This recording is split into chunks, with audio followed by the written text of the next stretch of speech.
መዝሙረ ዳዊት ምዕራፍ 91 የእግዚአብሔር ጥበቃ።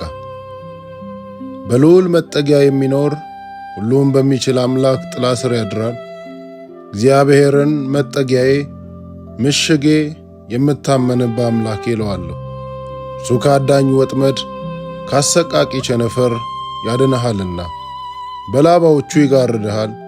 በክንፎቹ ስር መሸሸጊያ ታገኛለህ። ታማኝነቱ ጋሻና መከታ ይሆንሃል። የሌሊትን አስደንጋጭነት፣ በቀን የሚወረወረውንም ፍላጻ አትፈራም። በጨለማ የሚያደባ ቸነፈር፣ በቀትር ረፍራፊውም አያሰጋህም። በአጠገብህ 1000 በቀኝህም 10,000 ይወድቃል፣ ወደ አንተ ግን አይቀርብም። በዓይን ብቻ ትመለከታለህ፣ የክፉዎችንም መቀጣት ታያለህ። እግዚአብሔርን መሸሸጊያ ልዑልንም መጠጊያ አድርገኸዋልና ክፉ ነገር አያገኝህም፣ መቅሰፍትም ወደ ድንኳን አይገባም። በመንገድህ ሁሉ ይጠብቁ ዘንድ መላእክቱን ስለ አንተ ያዛቸዋልና፣ እግርህ ከድንጋይ ጋር እንዳይጋጭ በእጆቻቸው ወደ ላይ ያነሱሃል።